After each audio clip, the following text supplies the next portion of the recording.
Samir Seridi se retrouve bien seul à répondre d'un crime dont il ne semble pas être le suspect principal et dont rien ne prouve même qu'il soit le fait de deux auteurs. Les parties civiles s'installent au premier rang.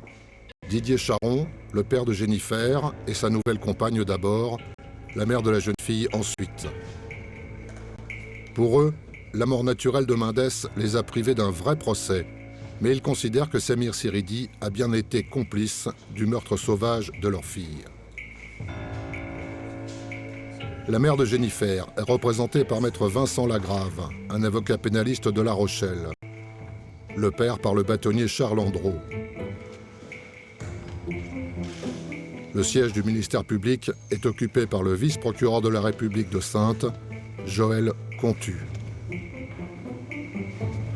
Face à eux, Samir Seridi est défendu par l'expérimenté bâtonnier Jean Moulineau et par maître Francesca Satta, qui assiste l'accusé depuis les débuts de l'instruction en cours contre lui.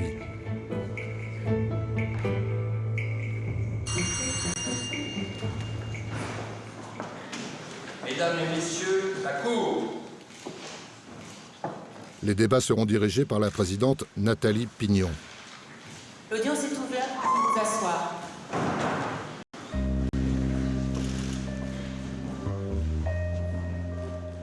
La Cour va d'abord s'attarder sur l'emploi du temps de Seridi ce vendredi soir.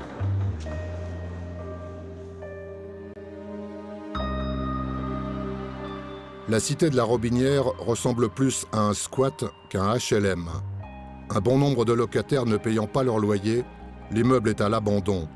La plupart des appartements n'ont ni eau ni électricité.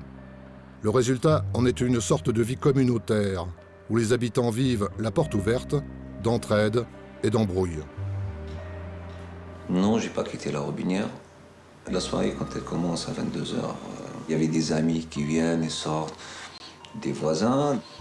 J'ai pas d'alibi parce que je suis monté du 2e étage au 3e étage et je remonte au 4e, là où j'habite.